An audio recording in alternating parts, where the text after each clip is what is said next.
Vamos lá. Olá a todas e a todos, mais uma vez, bom dia para quem está chegando. Esse é o encontro de número 2 do nosso segundo semestre de 2022, do grupo de estudos, o CAJU, da UniFG. E só para situar, esse semestre nós estamos dialogando com uma obra do professor Jeremy Waldron, que é uma obra de artigos, portanto, a princípio é um pensamento fragmentado, mas reorganizado nessa versão. E aqui a gente vai discutir alguns aspectos essenciais do pensamento desse autor. Vale lembrar, como eu fiz no encontro anterior, que Jeremy Waldron ele é um autor que vai dialogar muito fortemente, principalmente na última etapa de vida do professor Ronald Dworkin.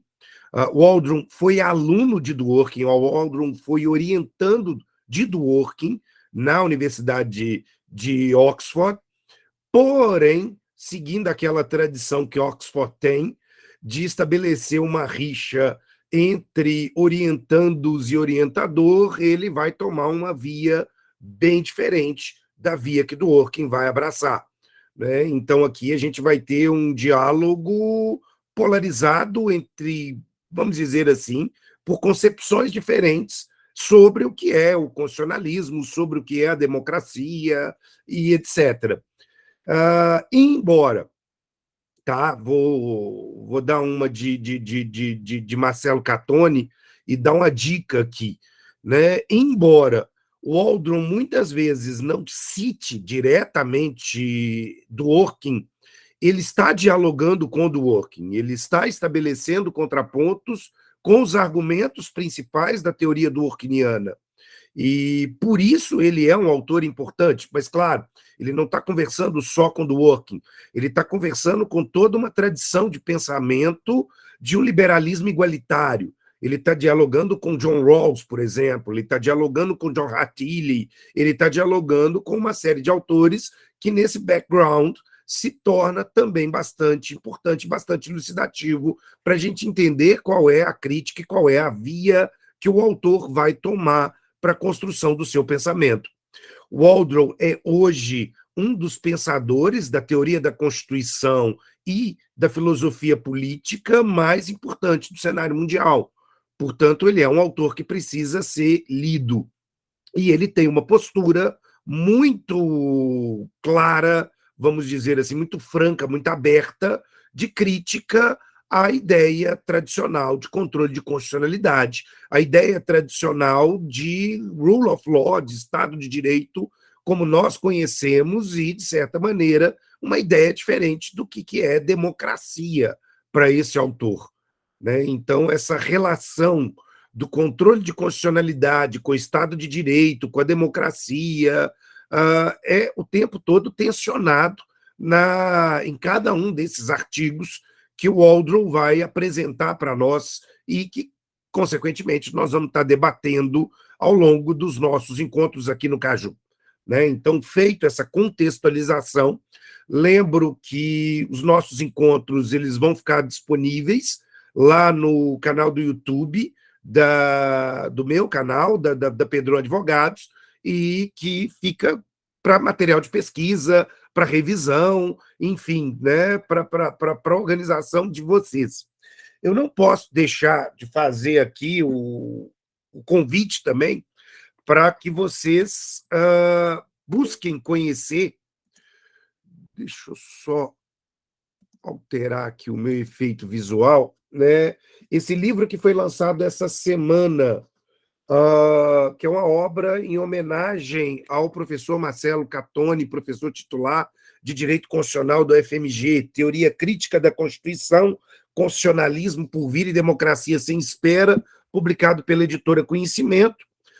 Eu faço parte, o professor Alexandre Bahia, professor Davi Gomes, da organização dessa obra, que conduziu um seminário que aconteceu essa semana na UFMG, com a participação de diversos professores também, trazendo diálogos dos convidados com o pensamento do professor Marcelo Catoni, né? Nós vamos ter aqui o professor Lênin Streck, nós vamos ter aqui o professor Emílio Peluso, o professor Gilberto Becovici, Marcelo Galupo, Martônio, Pauliotti, Thomas Bustamante, a Vera Caran, entre outros, dialogando, o Ribas Vieira, com aqui o pensamento, a teoria crítica do professor Marcelo Catoni.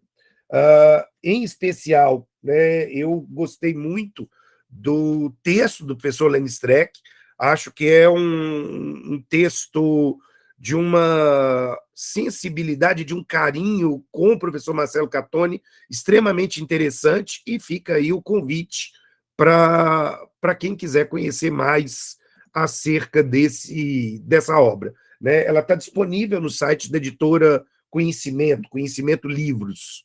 Depois eu deixo ele aqui. Bom, então, sem mais delongas, passamos para a primeira apresentação do grupo que vai falar sobre o capítulo 1 desse livro, Contra o Governo dos Juízes, que se chama Constitucionalismo, uma postura cética. Fiquem à vontade. Bom dia a todos. Eu vou estar iniciando com o capítulo 1. Esse capítulo 1, ele vem falar da teoria política associada ao termo do constitucionalismo. E o autor, ele traz, né, uma esperança para as pessoas, que ele espera que todos sejam constitucionalistas. Porém, ao mesmo tempo, ele faz uma crítica, que ele quer que as pessoas sejam constitucionalistas, mas que não vivam nesse dogma inabalável. Dando continuidade, ele apresenta agora o sentido mais fraco do constitucionalismo. Ele faz uma crítica justamente ao fato da palavra constitucionalismo, que ele vai expressar um slogan vazio, de uma maneira mais fraca. Então, assim, a gente vê o constitucionalismo de uma forma maior. O constitucionalismo de uma maneira que vai se referir a diversos aspectos do direito, né? E aí, no próximo passo, ele vem com o constitucionalismo como a teoria em si. E ele vai referir aos diferentes aspectos do direito, como teoria, né? Ou estudo das suas constituições. Outro termo também que ele se aplica, que eu achei bastante interessante, é que o constitucionalismo ele vai referir ao tipo de ideologia que vai fazer essa atitude parecer mais razoável. Uma afirmação que é relevante para a sociedade, uma justificativa. Os sacrifícios dos valores para proteger esse constitucionalismo. E, de uma maneira geral, o constitucionalismo, ele traz princípios importantes e a Constituição também é importante. E para os ingleses, a soberania parlamentar aos americanos, existe um limite que essa Constituição vem justamente para exercer um limite ao poder judicial e impor as autoridades legislativas. Dessa forma, a Constituição tem que ser, o constitucionalismo tem que ser algo organizado e limitado. E, sendo assim, um conjunto de regras, como seus princípios fundamentais, suas jurisdições, a qual modificam. Então, eles têm essa dependência com relação a isso. O constitucionalismo também, para o Rondron, ele necessita ser algo escrito. Por que algo escrito? Porque é a forma como é apresentado. Então, essa Constituição escrita vai dar abertura aos direitos fundamentais do Supremo da Nação e vai permitir que seja executada no Judiciário. Ou seja, vai controlar os atos do Parlamento, algo que seja válido ou inválido. Então, eles vão poder fazer essa distinção. Vem por meio da legislação originária e eles têm esse apego com a Constituição escrita, porque eles acreditam que só assim vai funcionar. Porque as pessoas, por meio dessa Constituição escrita, elas vão ter uma abertura para conhecer seus meios de defesa. Então, eles têm essa questão justamente de modificações. Então, é justamente aquele início, para não se apegar há, há um dogma inabalável, então pode existir essas modificações, mas, ao mesmo tempo, ele tem esse apego às normas, que como é medida. E aí vem o constitucionalismo e seus limites, que consiste justamente nessa limitação, nesse restringir esse poder do Estado. E essa concentração, muitas vezes, quando foi criada, antes de ser criada, né, eles pensavam nessa concentração, de certa forma, com medo, porque você concentrou um poder muito forte, e esse poder muito forte, se não fosse controlado, poderia gerar esses abusos.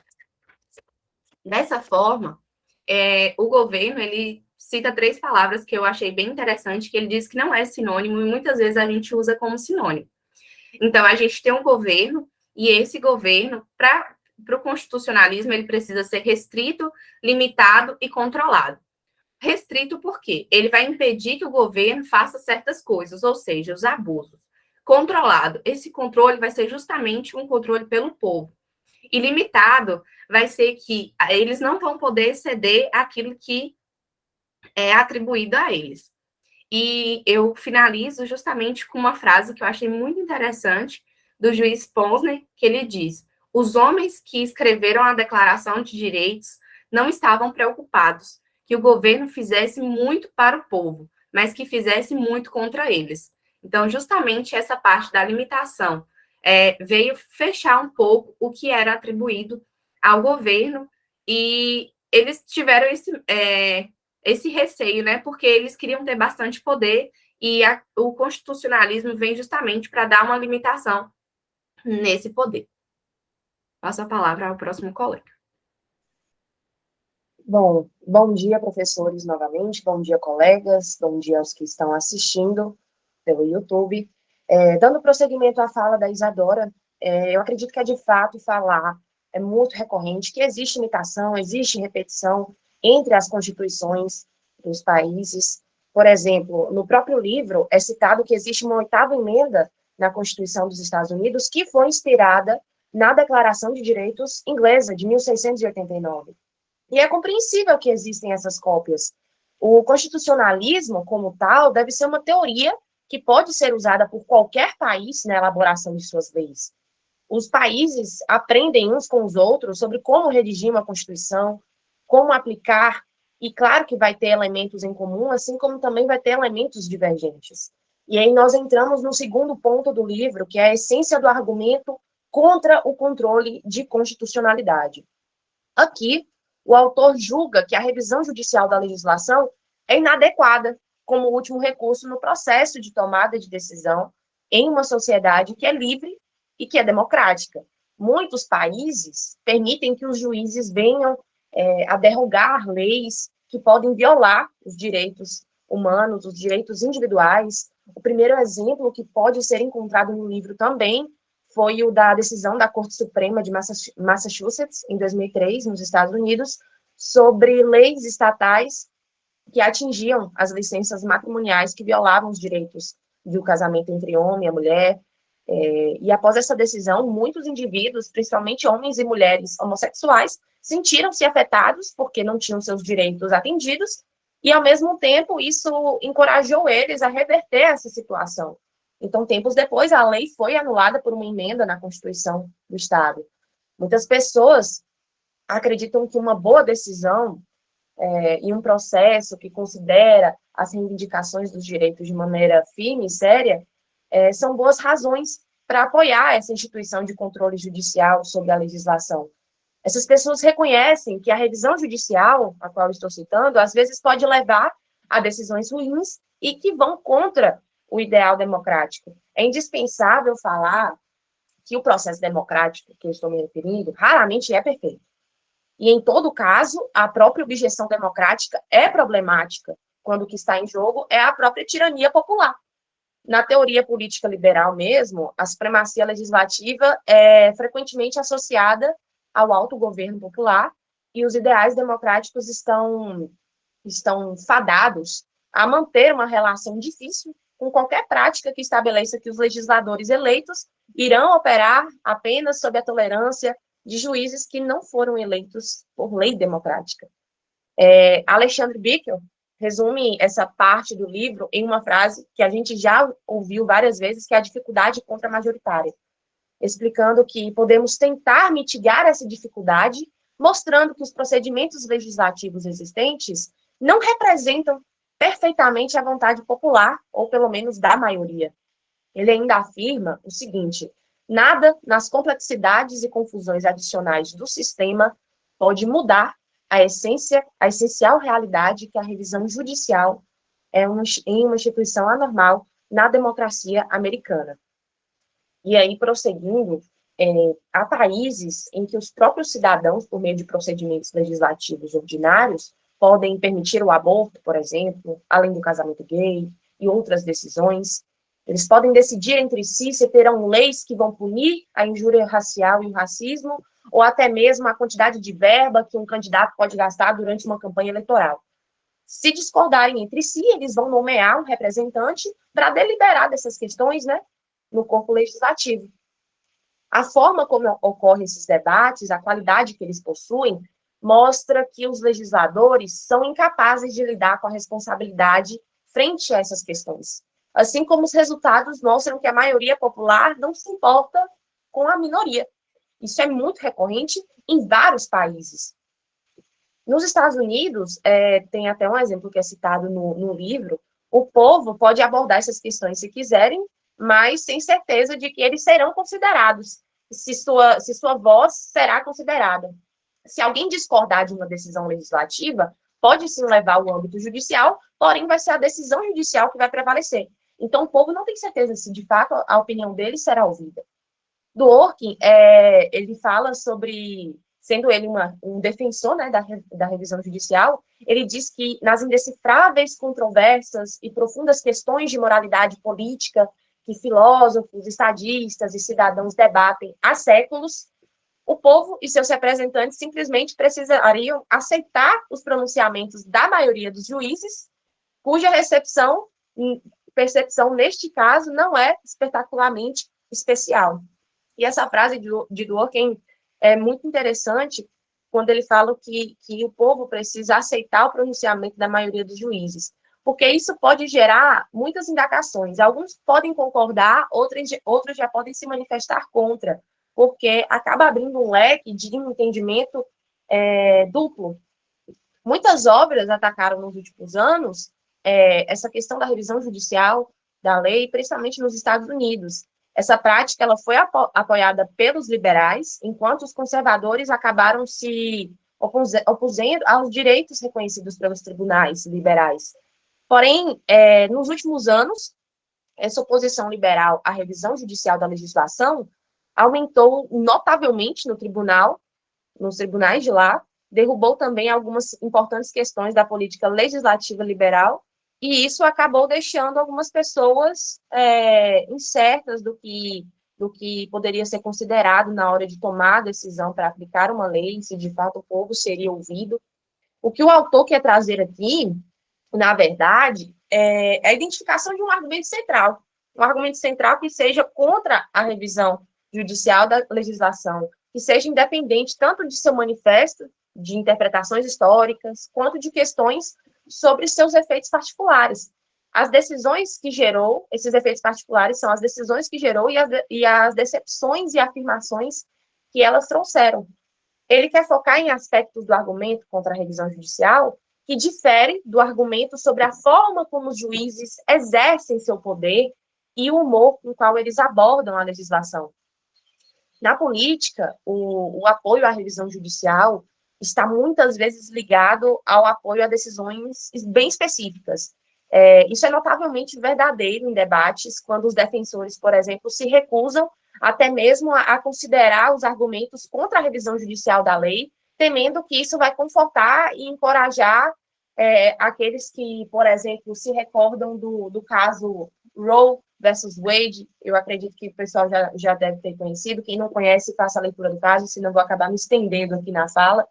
E os que se recordam desse caso, acabam entendendo uma intrusão injustificada nos direitos dos legisladores conservadores. O controle judicial, ele ainda pode ser necessário como uma medida de proteção contra patologias legislativas. Inclusive, é um assunto muito interessante. Patologias legislativas relacionadas a sexo, raça, religião. Em alguns países que isso ainda é muito tratado como tabu. Mas mesmo assim, mesmo que assim fosse, importa saber se tal defesa ela vai ao cerne da questão, ou se, pelo contrário, ela deve ser considerada uma razão excepcional para não seguir a tendência do que, na maioria das circunstâncias, seria um argumento normativo, convincente, contra a prática do controle judicial. A revisão judicial, ela é uma prática em vários países, como eu já citei, com uma história diferente, um controle judicial diferente, uma cultura judicial diferente, uma experiência diferente. Então, isso vai sim se alterar de país para país, porém, um vai acabar pegando alguns elementos de outro, vai acabar ignorando alguns elementos de outro, e isso é que mantém a relação que eu também citei no início, de imitação, de cópia, às vezes pode agradar, às vezes pode não agradar. O autor, ele traz a ilegitimidade no que se trata do privilégio do voto majoritário de um pequeno número de juízes não eleitos e irresponsáveis, e aí nisso o controle judicial, ele desautoriza o cidadão comum e deixa de lado princípios que são acarinhados de representação, de igualdade política, são final desses seus direitos. Então, é justamente o que o cidadão sente falta na questão da aplicação das leis. Falta a representação, falta a igualdade, se não igualdade, a equidade. Isso acaba se tornando necessário no quesito de controle judicial das leis que serão aplicadas. Aqui eu finalizo a minha fala e passo para o próximo colega. Agradeço o tempo.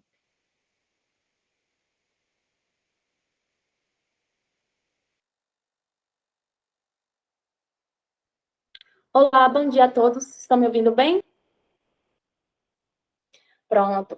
Eu irei dar continuidade ao que Bruna falou, fez a explanação.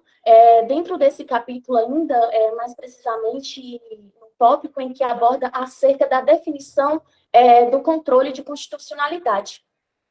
Então, nesse tópico, o autor ele irá fazer uma abordagem explanando acerca da revisão judicial da legislação e tratando também da legislação promulgada por legisladores eleitos em uma comunidade política.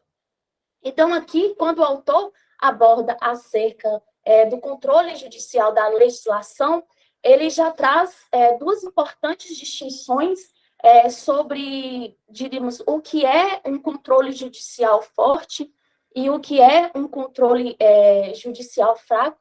E eu acho importante fazer a menção e a distinção desses, porque quando ele menciona sobre o controle judicial forte, ele traz aqui que eles são vistos, de certa forma, como uma autoridade maior, no sentido de deter o poder de fazer a recusa à aplicação de uma lei em um caso específico, ou seja, em um caso individual, eles fazem até mesmo a alteração de uma lei para, diríamos, aplicar nesse caso individual e até mesmo, às vezes, fazendo a recusa da aplicação dessa lei. Diferentemente, quando ele define sobre o controle judicial fraco, que esse ativismo, de certa forma, ele já é mais ponderado. Aqui, obviamente, os tribunais, eles devem examinar a legislação no caso individual, mas aqui eles já não têm essa mesma autonomia de fazer a recusa da aplicação da lei ou modificação para o caso individual. Então, nesse sentido, o autor ele aborda sobre a posição em que os direitos individuais eles ocupam no sistema constitucional e traz, dessa forma, uma quarta distinção em que ele aborda acerca do controle judicial realizado dentro dos tribunais ordinários e nos tribunais especializados. E o autor ele faz uma crítica que, de certa forma, ele vê até como exagerada o controle realizado pelos tribunais ordinários na forma como os juízes eles vêm a raciocinar sobre os direitos, uma vez que considera assim que é como se ocorresse uma distração muito grande no ato de julgar a disciplina ordinária. Em situações que, por exemplo, um tribunal constitucional especializado faria de maneira bem melhor. Ou seja, ele se distrai ao tempo em que ele poderia estar dando foco em uma situação direta, mais direta ao seu caso. Então, aqui, resumindo, o autor, nesse ponto, ele apresenta ao menos 2 pontos. Ele defende uma cultura, primeiramente, democrática, que é traga a todo momento, e, posteriormente, uma boa funcionalidade das instituições eleitorais e legislativas. Nesse ponto, ele é mais específico acerca dessa diferenciação e dessa pontuação, e, posteriormente, as meninas vão estar mais explanando melhor. Finalizo aqui. Bem, dando continuidade aí, né? Dando sequência, ele vem falar um pouco sobre os compromissos do direito, né? E aí ele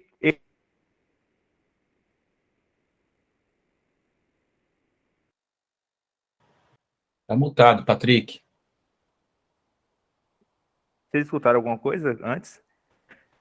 Não, então vou Não. recomeçar. Bem, dando sequência aí o que a Érica falou, o autor ele agora vem trazer uma questão mesmo sobre o compromisso com o direito, né? E aí se tem uma presunção, assim, de se ter uma necessidade, um forte compromisso com os direitos individuais e os direitos da minoria em suas maiores partes, porque é o que consideravelmente tem como a amplitude da sociedade, né? E aí se tem uma certa busca, mesmo por um bem comum, que tenha, assim, uma regra geral, uma base forte, suficiente para que o princípio ele seja forte e, de um modo geral, que abarque, né, tanto para a política, para reconhecer com os indivíduos, que eles tenham, assim, interesse mesmo, e aí, consequentemente, a prevalência dos seus direitos adquiridos, né, que de alguma maneira podem ou não ser negados. Esse amplo compromisso da sociedade em si, com os direitos, ele envolve mesmo uma consciência, né, um consenso global dos direitos humanos, né, dos direitos que a gente conquistou, que a gente tem no percurso histórico aí, e principalmente sobre esses pensamentos. A sociedade, no geral, ela possui alguns céticos, né, em relação em relação aos direitos, né? Talvez, em algumas situações atípicos, seja rejeitado alguns direitos, porque talvez eles se apegam a umas certas doutrinas mais utilitaristas, mais socialistas, ou mesmo de outras formas. E aí eles podem até chegar a repudiar algumas boas razões, né, da moralidade política e os direitos que são mais individualistas. Se tem que ter uma presunção de que a sociedade ela valoriza os direitos suficiente do modo de incentivar mesmo uma adoção de uma carta oficial, né, é o que tem no texto, ou uma carta de direitos. Essa carta de direitos também, ou uma carta social, ou uma carta à sociedade, ou da sociedade, seria uma promulgação de uma declaração de direitos que ela foi a fim de expressar mesmo um compromisso com a sociedade e com os direitos, né? E após isso, se tem uma revisão judicial, no caso, que se deve lidar com um confronto entre esses defensores de direitos e os oponentes dos direitos, mas em um confronto mais sobre visões. A partir disso, se tem uma consequência de um desacordo dos direitos. É claro que na sociedade a gente tem posicionamento A e posicionamento B, tem pessoas que defendem tal pensamento, pessoas que não defendem. E essa divergência entre esses direitos, sobre esses direitos, eles não são, na sua grande parte, problemas no sentido mais legalista, né? Mas é aqueles que pretendem apresentar problemas para uma possível interpretação ali de uma primeira instância, né? As escolhas mais relevantes para a sociedade, no caso, que se deve debater mesmo, enfrentar exemplos como aborto, discriminação, a legitimidade do governo para redistribuir riqueza, né? ou mesmo intervir no mercado, os direitos das pessoas suspeitas de terem cometido crimes, ou mesmo uma questão de significado de tolerância religiosa, direitos culturais, de minoria, ou seja, toda essa questão mais ampla, né? A polarização de pensamento, consequentemente, ele gera um discurso colocar assim, mais debático, né? Falar assim, por exemplo, quando a gente fala de um discurso mais racista, existe uma pessoa que considera talvez algo mais grave, né? E aí ele defende mais vivo, mais firme aquele pensamento, aquele direito, e já existe o lado B, um exemplo, outra pessoa que talvez ele relative um pouquinho, ele diminua, ele dê uma outra visão, uma outra interpretação sobre aquela perspectiva, né? Mas sempre lembrando do direito à liberdade de expressão e fundamentado mesmo no raciocínio, né? E os desacordos, eles não impedem mesmo que essa promulgação de uma carta dos direitos, mas que tem um certo desentendimento, falar assim, por mais que se tenha essa promulgação, também tem essa possibilidade de ter esses debates, de ter esses desacordos, e continuar acontecendo, é normal da sociedade em si. A questão sequência seria a forma mesmo de argumento, né? Construir uma narrativa, um argumento, a fim de discutir mesmo a legitimidade, né, das tomadas de decisões com base em fundamentos relevantes, né? Não é simplesmente só pegar aquele pensamento e falar que isso aqui é isso, acabou, a gente não vai mais dar abertura para um debate, né? Óbvio, tem certos pontos que é necessário não ter alguma abertura, mas isso em questões que já estão realmente consolidadas. Como eu trouxe anteriormente, fazer uma discussão, né, sobre um aborto, né? Se tem uma questão de aborto, aí tem o pessoal pró-vida e o pessoal pró-aborto, falar assim, qual é o embate ali. Talvez levando essa decisão, né, a ser tomada por um juízo, em consequência, ele vai estar mais de acordo, talvez ele não agrade um lado, mas é necessário mesmo ter esse embate, né? É um pouco isso. Aí eu passo a palavra para o próximo. Bom dia.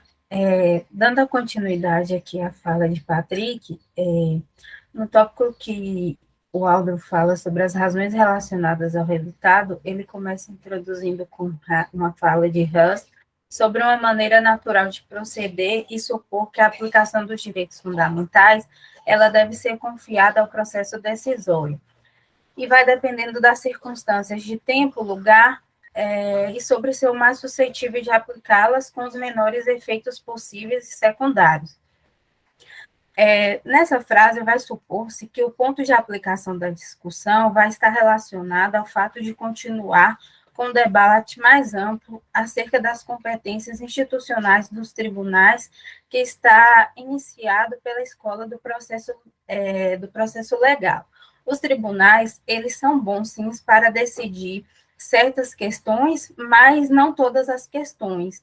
E é o que ele traz nesse capítulo aqui, que os tribunais, eles vão decidir determinadas questões, sim, e que outras questões não. Tecnicamente, nós usamos os termos trazidos por ele, direitos, para denominar questões que são decididas pelos tribunais, usualmente, frequentemente, mas o autor, ele ressalva que é preciso fazer uma reivindicação baseada em direito, no que ele traz, que significa que tribunais não sejam necessariamente um local apropriado para lidar com todos os tipos de reivindicações. Alguns processos judiciais, eles vão ter a natureza de questões binárias, que os tribunais, eles podem resolver com competências, e outros que eles vão ter caráter multifacetados, que a sua resolução dentro do aparato judiciário, ele seria considerado inadequada. Embora esse assunto, ele vai ser uma questão que vai debruçar mais tempo e mais considerações, o autor ele vai trazer aqui que nesse capítulo ele vai se debruçar acerca das afirmações sobre as capacidades dos tribunais e das legislaturas, nos que refere-se às importantes questões morais que serão assuntos desse capítulo. Então, pode-se ficar atento às associações e às razões que são relacionadas a questões e os resultados, como a defesa do controle de constitucionalidade e, das mesmas formas, as relações relacionadas à sua crítica. Então, aqui nesse capítulo, ele traz também que, acerca da democracia, que, em sua maioria, as democracias, elas existem com a disposição específica de procurar um debate cuidadoso e organizado acerca específica da época, das decisões, de toda uma conexão que existe entre um debate formal, entre uma legislatura, entre uma conexão, para que só depois exista uma legislatura e com todos esses aspectos possa ser relacionada àquilo que chama-se de justiça, de demanda procedimental. E aqui é importante mencionar acerca do que o autor traz sobre os direitos das minorias e maiorias, relacionando aqui, como o professor já trouxe, que o Waldron ele foi orientando de Dwork e em todo momento ele dialoga com Dwork, ainda que existe uma contraposição entre o que um e outro, entre o que o Waldron traz em relação ao Dwork. E retornando para Dwork, os direitos individuais eles vão ser trunfos em face da maioria. Uma existência de uma resposta correta com relação à interpretação. É como se o majoritarismo pode levar políticas antidemocráticas, os juízes estariam legitimamente, democraticamente, para o controle de constitucionalidade. E o Waldron ele vai rebater os pontos a partir da ideia de que o judicial review ele não garante uma melhor proteção aos direitos e carece dessa legitimidade política. Não se trata de rejeitar a ideia de direitos, ou mesmo a existência de uma resposta correta, mas o fato de haver desacordos e não haver uma metodologia compartilhada capaz de demonstrar epistemologicamente a sua resposta correta. O procedimento majoritário para ele seria o mais adequado a respeitar os cidadãos e as suas crenças. Aqui também ele traz uma orientação acerca da Carta dos Direitos, que estamos imaginando uma sociedade com uma Carta de Direitos, portanto, existem essas questões que necessitam de uma legislação e que há pressupostos fundamentais e um compromisso compartilhado de os membros da sociedade, dos direitos individuais e das maiorias, e é preciso que analise todos esses direitos a todo tempo. Ressalva-se aqui ainda que, enquanto para os positivistas o direito tem uma resposta e ela deve ser descrita, para Dwork o direito vai ser preciso tratar-se de encontrar a resposta certa. Para o Waldron, é uma questão de encontrar uma ou a resposta da forma certa. Então, na concepção de Waldron, nesse sentido, em casos difíceis, os juízes eles teriam a obrigação de perguntar a si próprio se esse tipo de elemento ele estaria indireto ou implícito ligado ao direito. Ou seja, no sistema jurídico estabelecido, se existiria uma permissão de uma decisão jurídica, se o juiz ele deve manter-se em contato com o direito, se ele deve buscar ao máximo relacionar os fundamentos das questões presentes com os padrões normativos preteritamente estabelecidos, sem abandonar o direito pelos encantos da moralidade ao primeiro sinal de dificuldade. Então, existe todo um diálogo relacionado que o colega irá abordar logo mais a seguir também, dando continuidade.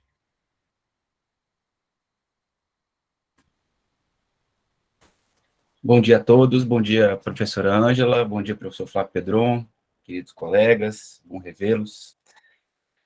Bem, acho que uma coisa importante para a gente tratar desse capítulo aqui, do trabalho de Waldron, é a gente entender um pouquinho, e eu vou aproveitar da fala introdutória do professor Pedron, para a gente se situar melhor, né, para os colegas que já leram o texto, estão lendo, os que ainda não leram, mas vão ler, para apresentar nos seminários seguintes, essa posição política de Waldron, em que ela está pautada, né? Curiosamente, a gente está no cenário político no Brasil, o Waldron é tido, do ponto de vista da filosofia política, como a terceira via, né? Algo que não parece muito claro, que não deu certo aqui no Brasil, mas, do ponto de vista teórico, é a proposta de Waldron. Waldron seria uma terceira via entre um justpositivismo típico, né, tradicional, e aquela perspectiva apresentada por Dworkin do ponto de vista do interpretativismo, do construtivismo a partir de uma interpretação criativa. Nesse sentido, no entanto, o Waldron está se pautando em um modelo que a gente vai chamar de procedimentalista, né? O Waldron está preocupado com uma forma de se alcançar um resultado e pauta essa ideia da crítica dele, de um modelo procedimentalista, a ideia de que não poderia haver controle judicial das decisões políticas de uma maioria, porque, ao contrário daquilo que Dworkin defende, a instância judicial não seria dotada de um valor moral que fosse capaz de subjugar as decisões dessa maioria. Então, de imediato, o Waldron deixa claro qual a posição dele. Primeiro, procedimentalista, ele está preocupado, então, com essa estratégia formal de como se alcançam os resultados, como se alcançam as respostas no universo da política, da democracia, consequentemente, também do direito, ao mesmo tempo em que ele refuta a possibilidade de que haja esse controle judicial, pelo menos que haja de controle judicial de forma eficaz. Ele não acredita nessa hipótese. Para isso, ele vai tecer algumas críticas ao modelo de controle judicial, inclusive ao próprio Dworkin, como o professor Pedrão falou no começo da fala dele, no começo do nosso encontro, que eu acho que são críticas consistentes, num primeiro momento, mas que elas deixam lacunas que não são solucionadas pelo próprio Waldron numa segunda etapa. Então, uma crítica subsistente que ele trata já nesse capítulo que nós estamos discutindo aqui, que é sobre os processos, ou as razões dos processos, é justamente tentar elaborar uma ideia de como a democracia deliberativa ou representativa se pauta no modelo majoritário. Então, ele usa o exemplo norte-americano, que é um exemplo nesse sentido parecido com o nosso aqui do Brasil, de que nós elegemos representantes, e esses representantes estão dentro do modelo democrático, legitimados a tomar decisões pela maioria. Mas eles, embora não sejam a maioria, eles representam essa maioria. E dentro desse modelo, inclusive, de legitimidade, são eles os responsáveis por tomar essas decisões. A crítica feita, por exemplo, por Dworkin, né, a crítica substancialista, vai indicar que este modelo não pode ser absoluto, né, de que esse modelo majoritarista não pode ser absoluto. Por quê? Porque nós temos, inclusive, conquistas históricas que fazem com que as decisões de uma maioria ocasional, as decisões majoritárias, não possam ser sempre tomadas a qualquer custo. Ou seja, nós temos conquistas históricas que garantem a defesa dos interesses da minoria, né? É o que a gente vai chamar aqui no Brasil, especialmente, de direitos fundamentais, né? Os direitos são previstos na Constituição que são invioláveis, ou que devem ser, pelo menos, invioláveis, ainda que a maioria queira decidir em sentido contrário. O Waldron vai dizer que essa crítica tecida por Dworkin, de que existiriam modelos limitantes, né, que os direitos fundamentais, para trazer aqui para o nosso retrato brasileiro, seriam obstáculos à vontade majoritária, não implica numa violação do modelo procedimental. Ou seja, isso continua legitimando de que a maioria possa, no final das contas, tomar determinadas decisões, porque é essa a forma de se alcançar uma melhor resposta, de se alcançar um melhor resultado.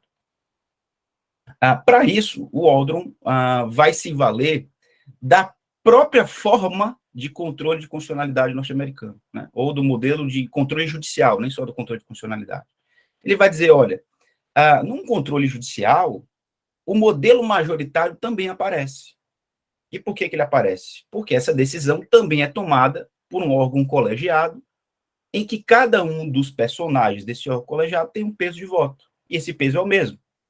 e de que, por exemplo, se nós pensarmos aqui no nosso modelo, 11 ministros, 6-5, a maioria dos 6 decide contra os 5.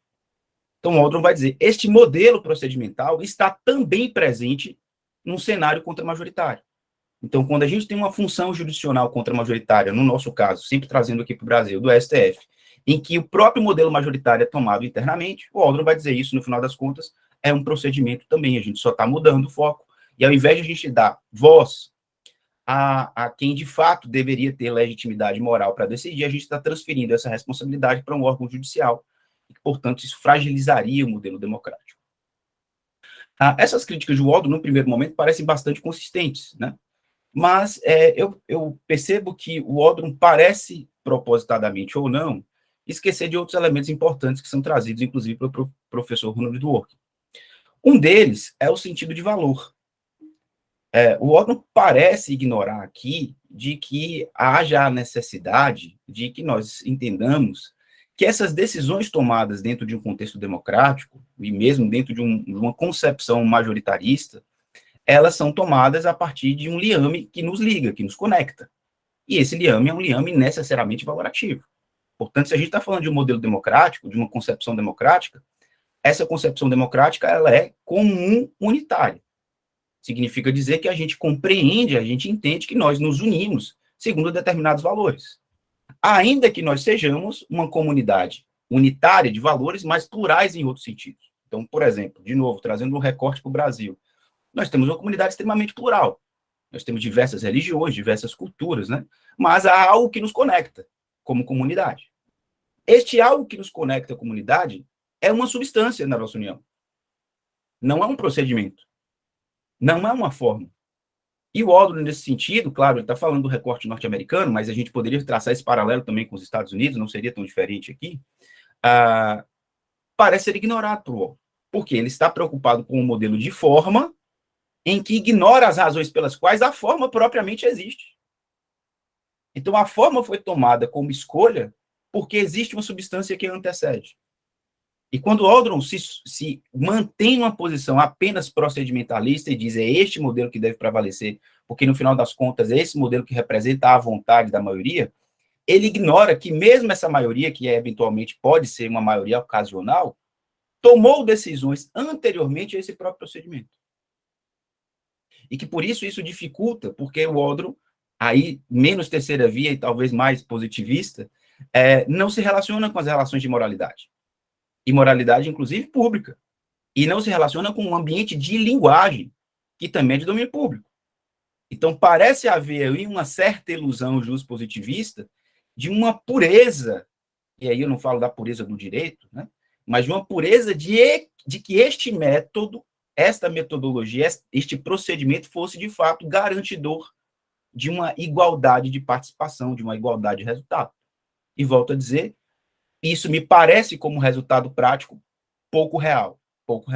E não por outro motivo, o próprio Dworkin também vai tecer críticas a isso. Né? Dworkin não vai fugir das críticas que o Waldron traçou a ele em certa medida.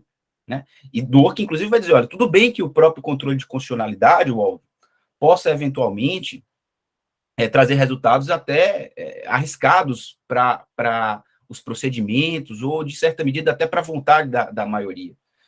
No entanto, o controle de constitucionalidade, o controle judicial, trouxe muito mais coisas benéficas, se você quiser olhar um resultado pragmático, do que coisas maléficas para o Estado democrático. Então, se você quer essa perspectiva mais pragmática, mais razão ainda há para que a gente consiga ter controle de constitucionalidade. Né? Se a gente, de novo, trazer um pouco do retrato, que eu acho que a leitura de Waldron nesse aspecto, professor Pedrão e professora Ângela, é muito importante porque parece dialogar muito com um diagnóstico do contemporâneo da democracia brasileira. Né? Se nós pensarmos, por exemplo, que as eleições para o segundo turno no Brasil ainda não se encerraram e a gente já tem bandeira para que haja aumento do número de ministros no STF. Né? Então, veja, isso parte de uma concepção, inclusive, majoritária também, em tese, claro, mas que pretende mudar um próprio procedimento, né, de um eventual controle judicial das decisões políticas tomadas pelo Poder Legislativo. Há uma passagem importante disso aqui, eu não posso deixar de falar dela, em que o Waldron dialoga bem com um exemplo, e Dworkin gosta muito de trabalhar com os exemplos, né, em que Dworkin fala sobre a decisão de um bote. Então, imaginemos o seguinte, nós estejamos todos aqui, todos nós do Caju aqui, estamos num bote, e esse bote certamente vai naufragar. Ele só não vai naufragar com uma única hipótese. Uma pessoa sair do bote. Como é que nós tomaríamos a decisão de quem sairia do bote? Imagine, um modelo majoritarista iria fazer o quê? Não, a gente vota. A gente vota. E aí, provavelmente, eu que sou mais pesado, estaria correndo mais risco. Ou, de repente, o critério de vocês é quem tem menos cabelo. Aí eu e o Wendel estaríamos correndo mais risco. Ou se a gente for mais feio também, né, Wendel? De repente, o critério pode ser esse, a gente está correndo bastante risco se o critério for esse. Mas vejam que este modelo, que vai garantir um procedimento, não garante a proteção de, eventualmente, alguém que esteja, por exemplo, grávida, de alguém que seja mais frágil, ou de alguém que possa trazer no futuro mais benefícios para quem for ficar no bote e for, portanto, sobreviver. E aí, claro, o Waldron vai dizer, esse exemplo de Dworkin é um exemplo interessante, mas é um exemplo teórico, hipotético, isso na prática não acontece. E aí o próprio Dworkin vai rebater. Você diz que não acontece na prática, porque não é você que está no bote no dia a dia. Portanto, é muito confortável falar de onde você está. É muito lúcido do ponto de vista do papel, mas do ponto de vista da realidade não é. E aí o Waldron vai dizer, depois desse Dworkin não alisa para ninguém, o Waldron vai dizer, não, tudo bem. Então, eu concordo com o Dworkin nesse ponto, de que, de fato, em determinadas circunstâncias, há uma necessidade de a maioria ser ouvida. Que necessidade seria essa? Quando alguém propõe saídas, então, digamos que, por exemplo, Evelyn propusesse a saída de que tem que ser expulso do bote aquele que é mais novo, e a professora Ângela propusesse a saída de que é aquele que já viveu mais tempo. Então, nós teríamos saídas diferentes aqui. E de que a maioria deliberaria sobre essa saída. Portanto, o Waldron vai dizer, isso é procedimento. E eu, como um dworkiniano raiz, diria, isso é substância. Por que é substância? Porque Evelyn teve direito de dizer, a professora Ângela teve de dizer, todos nós teríamos direito de dizer, ainda que não disséssemos. Que, portanto, decidir isso segundo um procedimento é consequência da existência de uma substância. E que, volto a dizer, o Waldron parece cortar etapas nesse sentido, para dar substância ao seu procedimento. Né? E eu acho que as críticas do Waldron, em certa medida, são importantes. A dialeticidade que ele trata com o Dworkin é importante, não. Por outro motivo, nós estamos aqui discutindo isso no Caju. Eu acho que é muito inteligente as críticas de Waldron, as críticas do Waldron. Elas são consistentes, mas elas parecem escapar, assim, como de propósito, a alguns pontos. Esse ponto é mais suscetível, eu não vou entrar nesse mérito, eu não vou debater esse ponto. Né? E aí, volto a dizer aqui, para já caminhar para o final da minha fala, né, aproveitando para tecer também esses comentários críticos, essa perspectiva de Waldron, porque eu acho que é isso que nos fomenta a debater esse autor também, o Waldron está num cenário de uma filosofia política tipicamente anglo-saxã, e, nesse sentido, ele parece também esquecer as influências da filosofia e da virada ontológico-linguística, que o próprio Dworkin não escuta, que o próprio Dworkin não esquece. Né? O professor Pedrão gosta sempre de dizer isso, Dworkin, como leitor de Gadamer, né, cuidou de ver o que a virada hermenêutica pode produzir, e não, por outra razão, ele apresenta uma solução para o direito que seja interpretativista, construtivista nesse sentido. E que Dworkin, e que o Waldron, focado no procedimento, parece esquecer de que, mesmo dentro de um cenário procedimentalista, a instituição e a relação de linguagem está estabelecida. E, estando ela estabelecida, não se é possível imaginar que um procedimento vai ser sempre garantidor de um resultado prático. Porque essa relação é intersubjetiva e esse domínio é um domínio público, não é domínio do procedimento, portanto, não está no âmbito da forma, está no âmbito da substância. Né? E eu acho que isso pode implicar, em última análise, ainda que, não, claro, não seja definitivamente essa pretensão de um Waldron, um severo risco à democracia, porque prestigia demais uma posição majoritarista.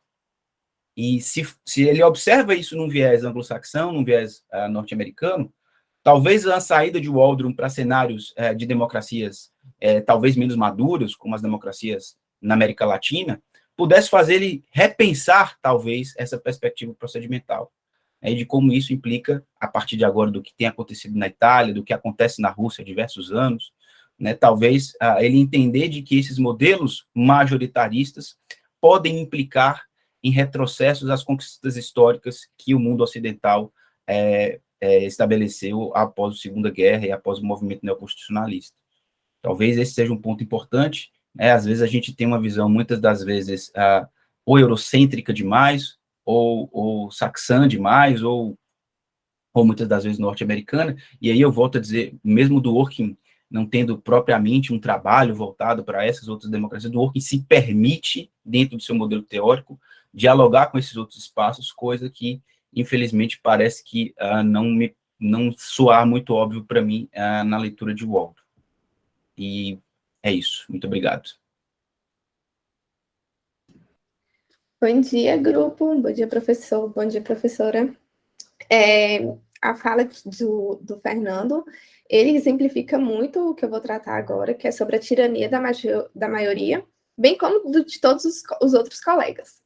Porém, nessa parte, o autor ele busca, num primeiro momento, deixar claro que seria uma tirania da maioria, tratando exatamente o que seria uma tirania.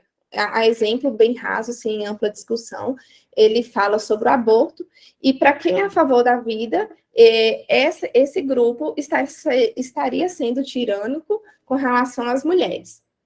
Ou seja, ele dá outros exemplos também, em que a questão da tirania, ela sempre vai ser subjetiva, a depender do que se estaria tratando. A tirania da maioria popular, ela já seria a maioria dos representantes eleitos por uma maioria do seu eleitorado, que é toda essa questão procedimentalista que ele defende. Ou seja, além disso, ele ainda busca substantivar, com os termos maioria e minoria, as questões dessa divisão de entendimentos. Por exemplo, a autoridade legislativa, em uma autoridade legislativa ilimitada, tratando-se de grupos minoritários, o indivíduo ele pode sofrer opressão com relação àquela maioria. E quando a gente tem isso, você tem bem definido o que chamamos de maioria e minoria. Ele ainda vai além. Ele, tratando-se de decisões de políticas majoritárias, ele divide entre maioria e minoria decisional e maioria e minoria temática. Exemplo, o que seria isso? Legisladores brancos, que seriam a maioria decisional, seriam aqueles que estariam decidindo, eles votam em algo que privilegia os brancos, que seriam uma maioria temática, a depender daquele contexto. E o contrário também serviria, por exemplo, legisladores negros votariam em favores de temáticas que favoreceriam pessoas negras, aqui tratando-se de uma minoria. Isso seria um exemplo, exatamente só para entender o que seria uma minoria e maioria decisional e a temática. A premissa de Dworkin com relação ao procedimento é que os procedimentos democráticos, eles são legítimos quando eles respeitam os demais direitos. Quando as pessoas, elas se sustentam e atuam segundo uma perspectiva de uma corrente dos direitos de um dos outros. E também quando esse procedimento democrático são legítimos, só entre aquelas pessoas de boa fé, que ela age buscando determinar com cautela os direitos. O meu direito não pode, como é que fala? Afetar o seu direito diante das decisões. Os casos centrais que são tratados são aqueles casos mais, vamos dizer, polêmicos, tratando-se, em maior parte, de direitos de minoria e se relacionando com a moral. Aí tem o exemplo do aborto, com relação a gênero, com etnia, com raça. E para compreender uma situação típica que representaria uma desnecessária revisão judicial, de acordo com Waldron, ele traz 4 suposições. A primeira é de que as instituições democráticas funcionam de forma razoável à ordem. Ele coloca razoável, ele não fala nem que deveria seguir de uma forma rígida, mas que esse modo inclua uma legislatura representativa escolhida pela maioria a partir do sufrágio universal. O outro ponto é que as instituições judiciais que não são representativas, que não foram elegidas por uma maioria, elas também têm um bom funcionamento, só que para resolver ações individuais, decidir conflitos e ainda assim garantir a legalidade.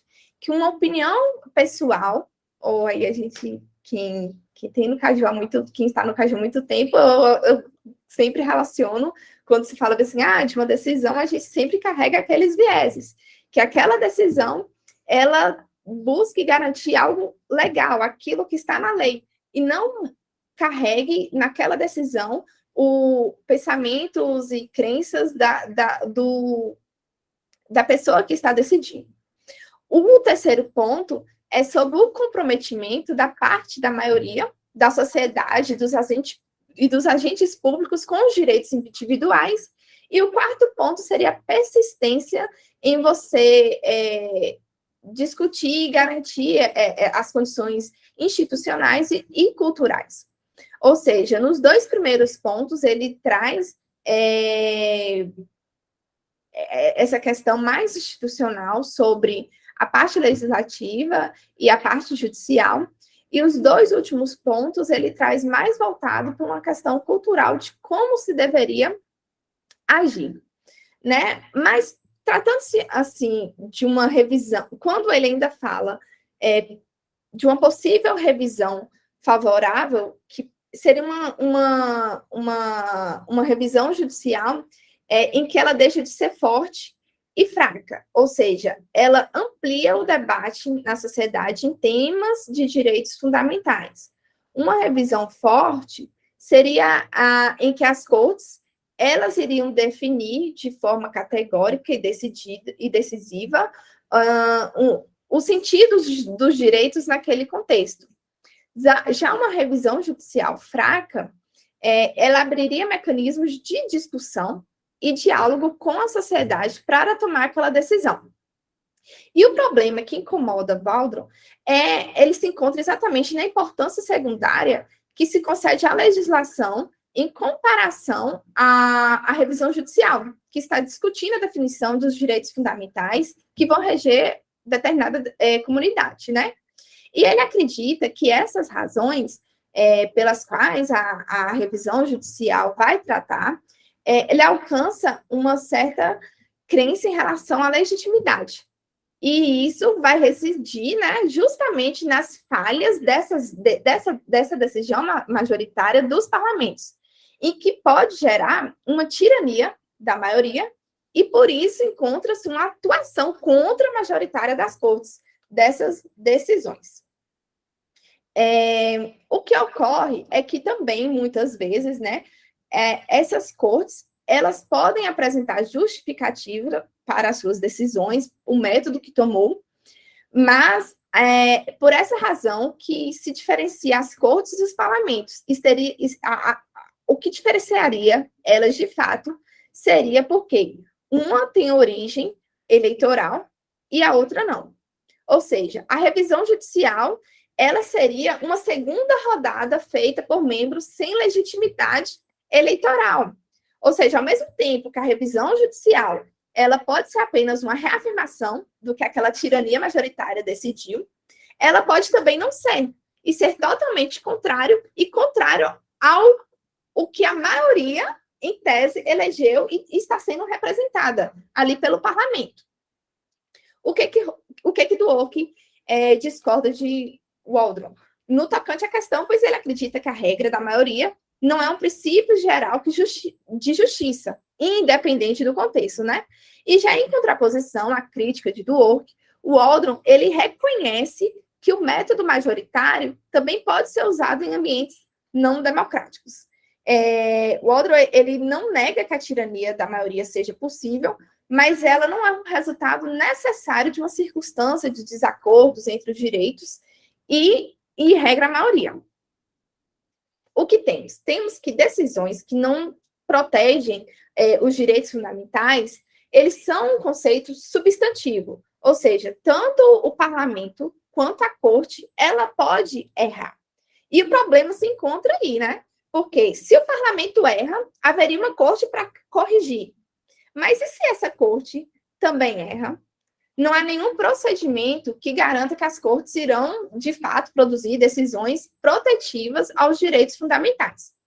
Então, para o Waldron, ele traz que é indispensável essa regra majoritária, porque, e o que seria essa regra majoritária para ele? É uma decisão de 50% mais um, que é uma maioria simples, né, dos votantes, que torna vinculantes para todos. Agora, vamos imaginar, por exemplo, um grupo de 100 membros que precisa decidir sobre uma alteração legislativa. Você vai ter os que concordam, que são favoráveis, e você vai ter aqueles que não são favoráveis à mudança, né? A aprovação, ela se dará ao método daquela maioria de 3/5 dos votantes. E nessa situação, existe uma dificuldade, porque o Waldron, ele ressalta que o uso dessa regra majoritária em contextos eleitorais e parlamentares se justificaria na agregação da maioria dos interesses. Só que na esfera judicial, você somar votos significa você somar interpretações justificáveis à luz de uma argumentação jurídica. Você não estaria somando o que aquela maioria teria como sendo representada.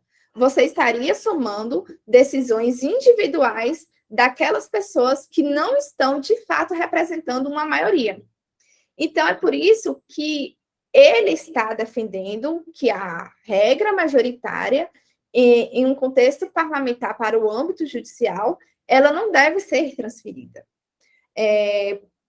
O que ainda temos, né? Que nos processos de decisão parlamentar, essa regra de supermaioria, ela iria violar uma política para os constitucionalistas políticos, porque ele transpõe as regras da corte.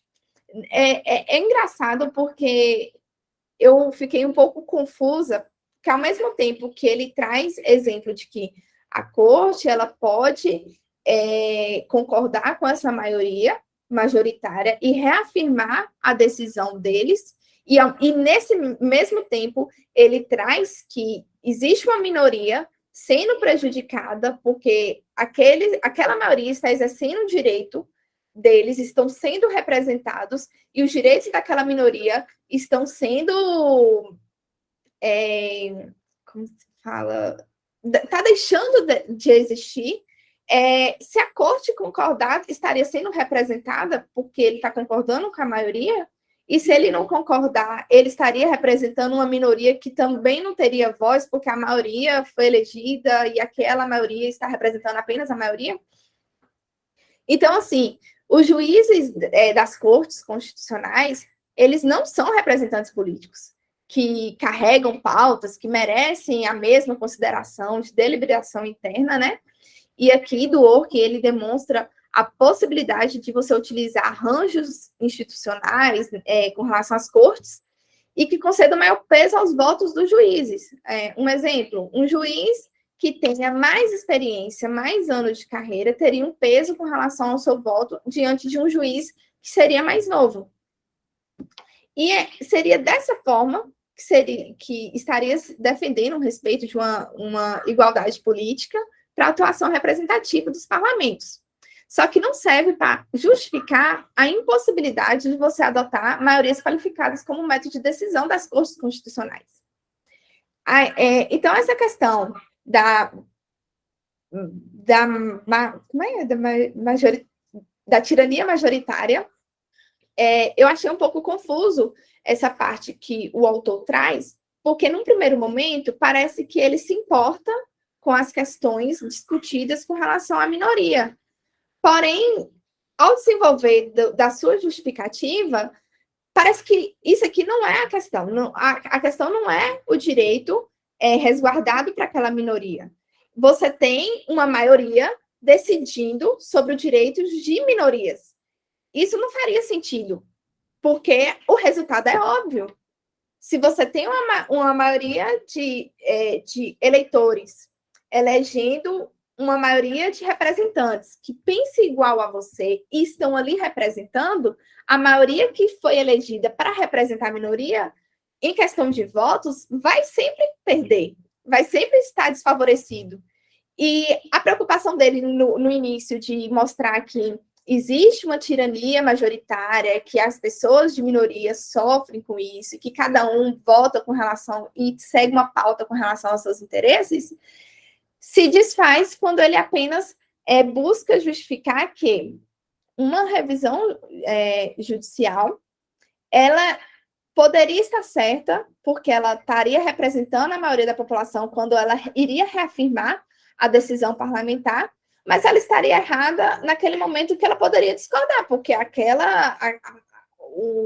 aquela parte da revisão judicial feita por pessoas que não foram elegidas, que não estão representando de fato uma maioria, ela estaria errada.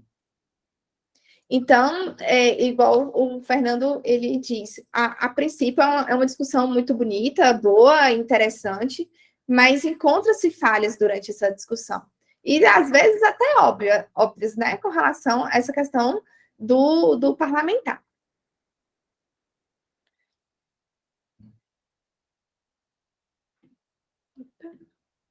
Peraí.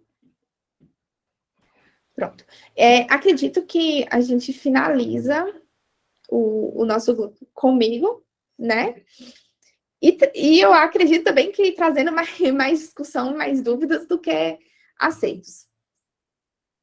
Excelente, Bruna, mas eu acho que a gente já estabeleceu alguns pontos que são alguns pontos importantes. Eu acho que a sua fala, a fala do Fernando, fazendo esse fechamento acerca do argumento do Waldron nesses dois textos, são muito importantes, né? Então, deixam muito claro quem é o Waldron e o que era o Waldron.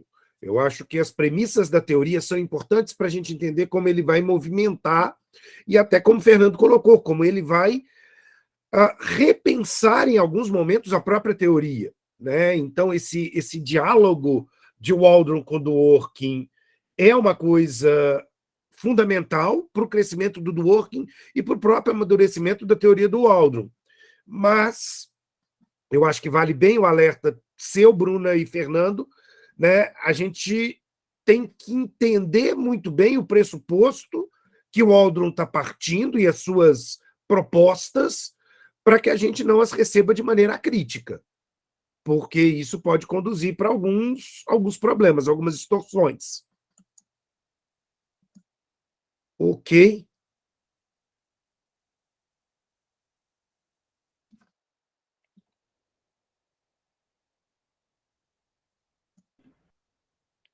E aí, pessoal? Então, professor, por exemplo, nos dê um exemplo de uma distorção das premissas que ele traz. Olha só, Bruna, eu acho que a fala, né, por exemplo, tanto sua quanto do Fernando, traz diversos exemplos. O Waldron tem uma concepção particular do que seja a democracia, e essa concepção particular de democracia dele faz com que ele veja a função. Vamos falar aqui, né, já que a gente está falando de acesso à justiça, a função judicial, a função jurisdicional, de uma forma um tanto quanto preocupante. Eu acho que tudo está girando em torno da ideia de que democracia acaba esbarrando na ideia de representatividade. E essa ideia de representatividade obriga o Waldron a aceitar a democracia como uma relação de maiorias e minorias. Mas ser democrático, será que é só agir de acordo com o que a maioria quer? Será que o judiciário ele tem que ser democrático? É aquele problema meu com a fala do Barroso de que a gente tem que ouvir as vozes das ruas ao tomar uma decisão? Quer dizer, será que o judiciário tem que ser aquele que joga com a galera? Esse é o problema. É o problema, por exemplo, quando você mesmo comentou do caso Roe vs. Wade, que passou pelo overruling esse ano. Quer dizer, será que realmente era caso de revogar Roe versus Wade para dar liberdade para que os estados pudessem criminalizar ou não criminalizar o aborto? Ou será que isso realmente não é uma opção? Digo mais, será que é uma opção para um estado definir se ele quer aceitar ou não aceitar o casamento entre pessoas do mesmo sexo? Será que isso é uma questão de aceitar? Será que maiorias políticas têm que entrar nesse debate? é o ponto em que a teoria do Waldron pode causar distorções.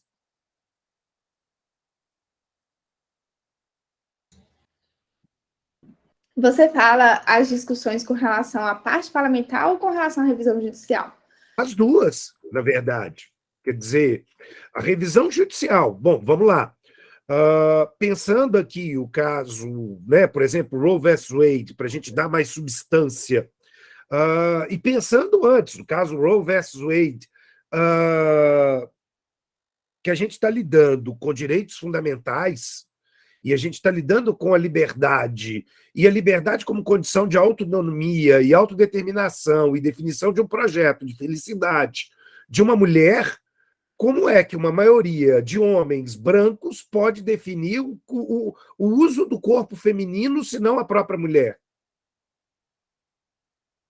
Eu acho que esse é o problema que o Waldron não consegue perceber.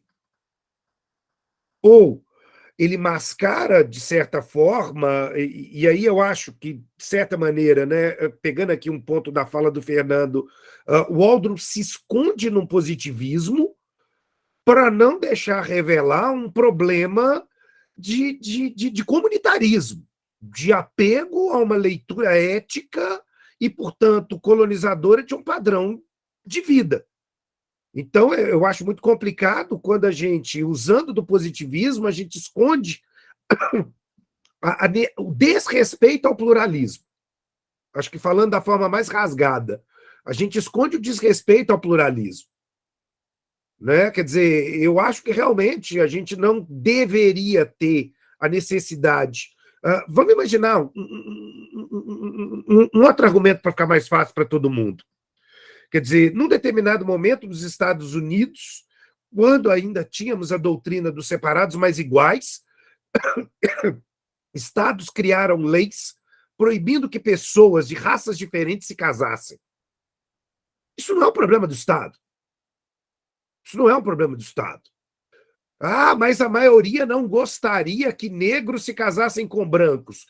Bom, ok, você é branco, não quer se casar com negro, não se case. Mas se o outro vai se casar, isso é o problema dele, ele está feliz, gente. Do mesmo modo, né? Se você é contra o casamento de pessoas do mesmo sexo, só não case com uma pessoa do mesmo sexo que o seu. Ou, na pior das hipóteses, saia do armário.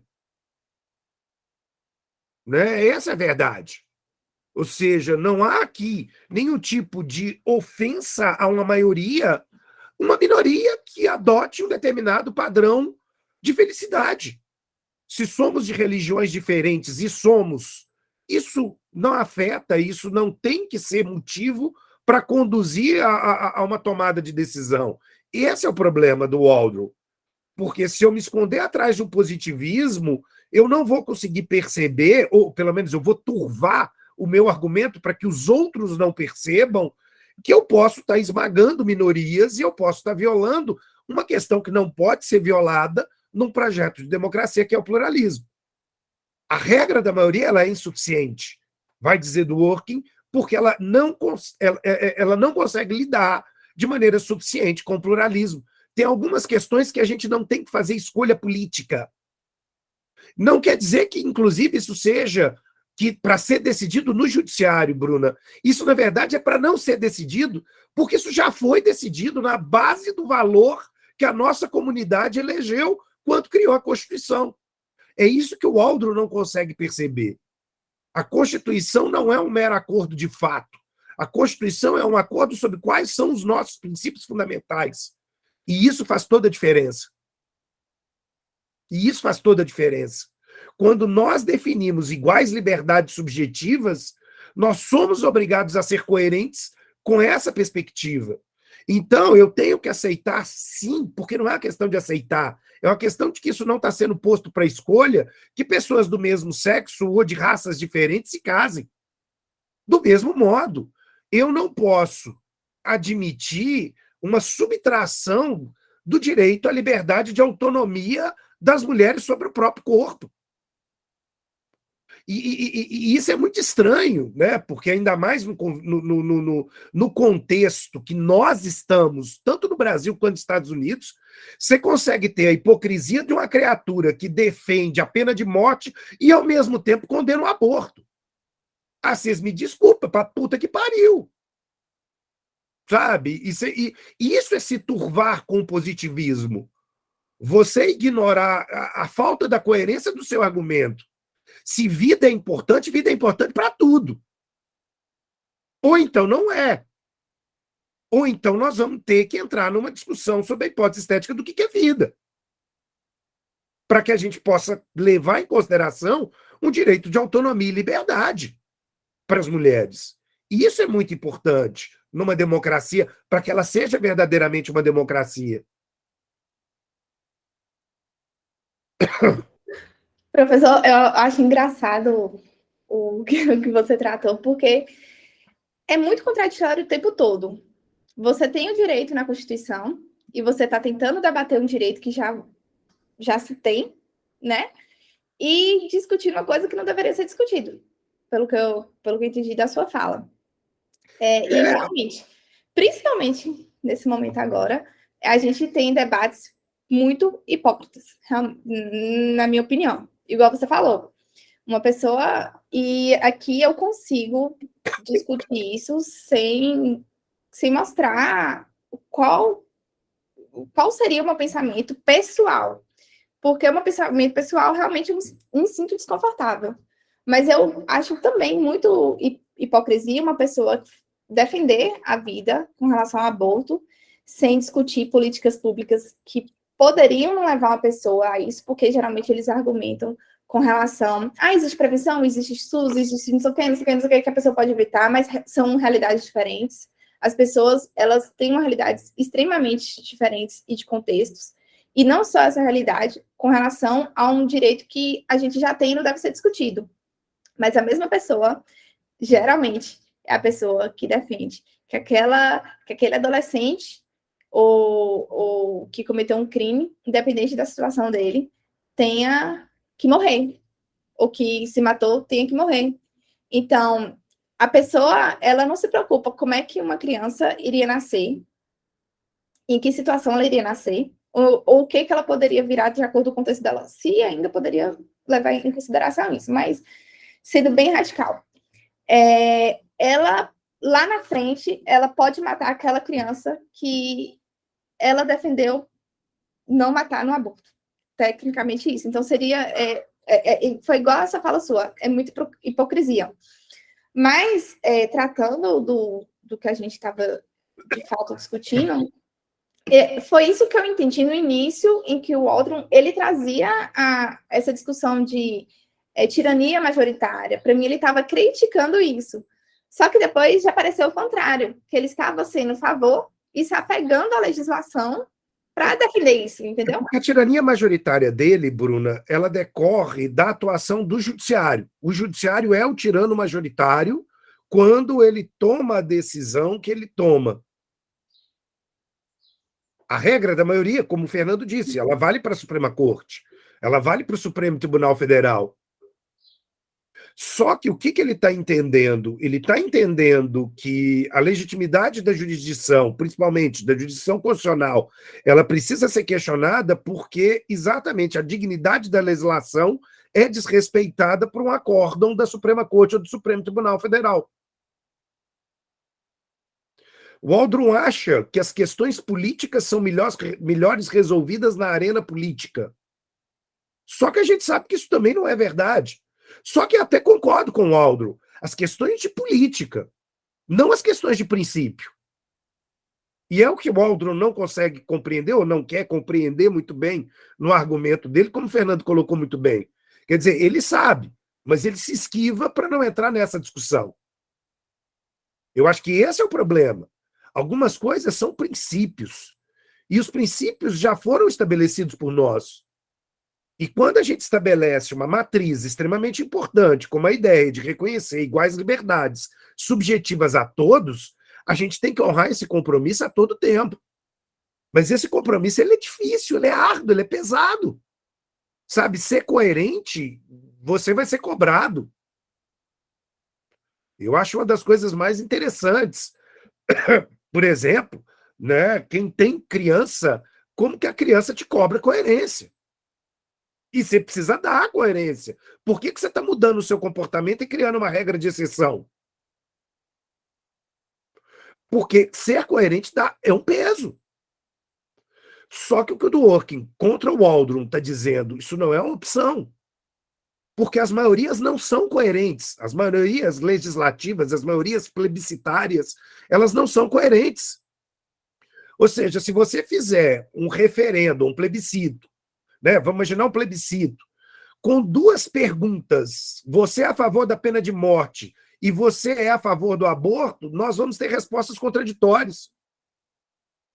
Na base do princípio.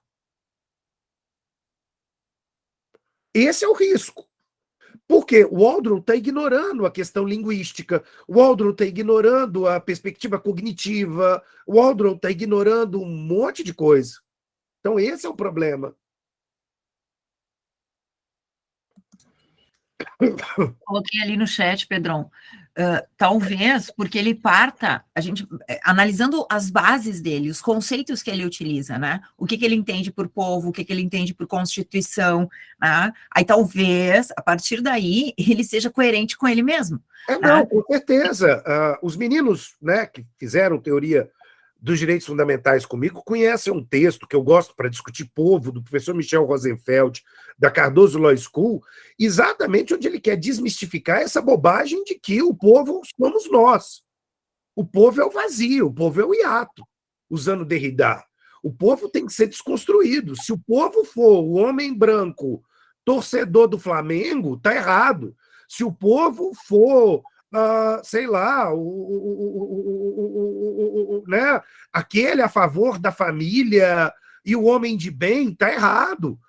Todo o trabalho da hermenêutica, quando lida com o conceito de povo, tem que ser sempre dessubstantivizá-lo para que a gente tenha o povo como esse eterno hiato a ser construído e reconstruído, preenchido e despreenchido. Esse é o problema. Né? O povo não é uma unidade homogênea. Gente, isso é Schmitt, tá? Isso é nazifascismo. A democracia como amigo, como está lá em Aristóteles, é uma desgraça do ponto de vista de um conceito de política moderno. Porque é muito fácil eu fazer política com quem eu gosto. Realmente, o grande desafio é fazer política com quem é totalmente diferente de mim, que vai me exigir respeitá-lo. Sabe? E não amá-lo, né? É esse o problema. O Waldron ainda está numa relação de que acha que o nosso tecido social ele está preso numa ideia cristã de fraternidade, de reconhecimento a partir da ideia de que nós somos iguais. Não, não somos. E por isso a gente tem que desmetafisizar o nosso terreno do direito e da política. Nós não somos iguais e não precisamos ser iguais. Nós somos totalmente diferentes, com concepções totalmente diferentes. E isso é o elemento fundamental. Esse é o elemento fundamental. Viver com quem é diferente é muito difícil. Mas isso chama viver em sociedade, porque se a gente for radicalizar a nossa biografia, nos torna sujeitos únicos. Então, cada um de nós tem um sonho pessoal, profissional diferente, tem elementos estéticos diferentes, sabe? E isso é muito, muito importante, vamos dizer assim. Ou seja, eu posso ser uma pessoa que, com muita tranquilidade, vai virar para vocês, por exemplo, e dizer, olha, eu detesto música sertaneja, ou eu detesto Monet. Acho a coisa mais feia do mundo aquele quadro sem sal do Monet. Me desculpa, mas acho. Tá? Eu gosto de Kandinsky, eu gosto de Dalí, eu gosto do caos. Mas essa é a minha posição. Essa é a minha posição. Ora, se eventualmente o Fernando quiser colocar um quadro de Monet na casa dele, ele está colocando na casa dele. Agora, o que ele não pode é ficar ofendido se ele me der um quadro de Monet. Bom, quem dera se eu ganhasse o quadro de Monet, mas enfim. Né? Vendia, né? E comprava um cantinho. Na hora. eu não ia colocar ele na parede da minha sala, eu ia vender o quadro de Monet. Sabe? Por quê? Porque os valores são diferentes. Os valores são diferentes. E a gente tem que entender e a gente tem que aceitar que os valores são diferentes. Nós não estamos falando a mesma coisa sobre as nossas preferências pessoais, mas nós temos que falar a mesma coisa se nós estamos falando sobre os nossos direitos fundamentais. E, de novo, direitos são liberdades subjetivas. Eu posso ter um direito e não usá-lo. E isso é importante. Quando eu digo que eu sou a favor do aborto, eu não estou dizendo que eu que achava que a minha esposa deveria ter abortado da minha filha. Eu estou dizendo que mulheres em uma situação precisam ter escolha. E isso é importante. E isso é importante. Até para que o projeto de felicidade possa se desenvolver. Eu acho que o que é bacana da gente, quando está analisando a obra, observar bom, ele é coerente nessa conclusão a partir dos referenciais que ele utiliza. Só que, de outro lado, tem alguns pontos ali que ficam sem respostas, né? E que a gente pode perguntar para o autor, ou seja, perguntar para o texto e ver o que o texto vai responder para jogar com outros autores depois. Então, por exemplo, ele coloca como central, né, a questão dos direitos fundamentais. E aí propõe que a gente não problematize os direitos fundamentais e sim as estratégias, né, da teoria da democracia, da teoria da Constituição. E aí ele vai pensar lá, qual é o papel da Constituição e do constitucionalismo, tá? E ele propõe categorias interessantes ali que a gente pode analisar, né, porque ele se incomoda, me parece, com a ideia de que a Constituição traga restrições ao poder. Certo? Por isso que ele vai depois, mais adiante lá, se eu entendi bem, se opor ao controle da constitucionalidade. Bom, mas se a Constituição não restringe, né, se a Constituição ela é um lugar que conduz, né, que viabiliza espaços de deliberação, está incoerente isso. Se é para viabilizar espaços de deliberação, eu preciso incluir o diverso, o plural, aquilo que está não concordável no grupo. E aí fazer um diagnóstico do que essa divergência, o que ela está evidenciando. Tá? O que a divergência sobre o aborto evidencia? O que a retomada da divergência sobre a pena de morte evidencia? No grupo, no povo, porque o povo não é nem aquele que tudo sabe, nem aquilo que nada sabe, né? Há um clamor, há uma emergência ali que talvez a gente não consiga racionalizar num determinado momento. E aí a gente precisa se expor ao debate, à deliberação, incansavelmente, né? E eu acho que disso, até onde eu entendi, ele não avança, né? Ele não avança nisso, porque eu entendo, e aí o Fernando colocou, a Bruna também, né? Eu entendo que a gente, para garantir o o substancialismo, discussões substanciais, a gente precisa estabelecer, né, um procedimentalismo de segunda ordem, né? De segunda ordem, não como primeira ordem. Isso é necessário a partir desses critérios, mas esses critérios têm que estarem postos à luz, né? Tem que estarem postos às claras e sobre eles a gente tem que debater. Portanto, a Constituição, ela nos conduz, ela também nos restringe e ela também nos limita, já que a proposta dele é fazer as suas distinções lá mais adiante, né? Mas é isso, só para a gente, né, pensar sobre o que o autor fala, quais são os pontos basilares dele, para que a gente possa dialogar ele com outras pesquisas, né?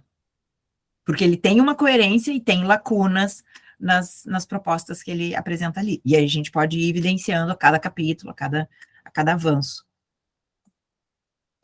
Então, de parabéns aí os expositores, não foi um texto tão tranquilo, um texto em outro idioma, né? Acho que aí apresenta algumas dificuldades, às vezes só prévias, né? A gente já se assusta de cara, né? Então, só para registrar aqui que o pessoal que apresentou tá de parabéns aí pela exposição. Parabéns, pessoal. Com certeza, foi um espetáculo. Parabéns. Isso é bom que a gente sobe o nível e lança um desafio para os grupos que vão apresentar na sequência. Muito bem. Isso aí.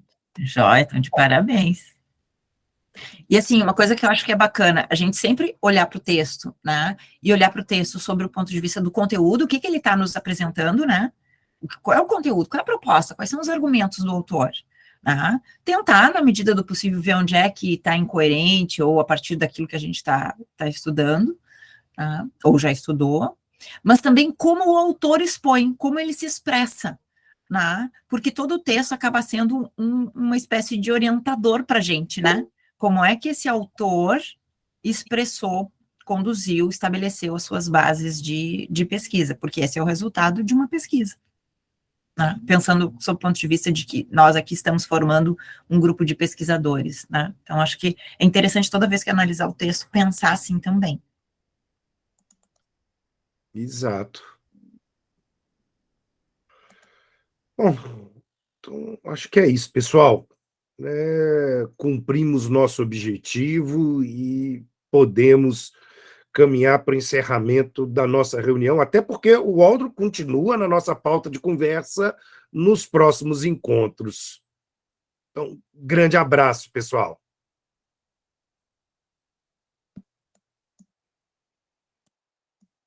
Tchau, tchau, bom dia.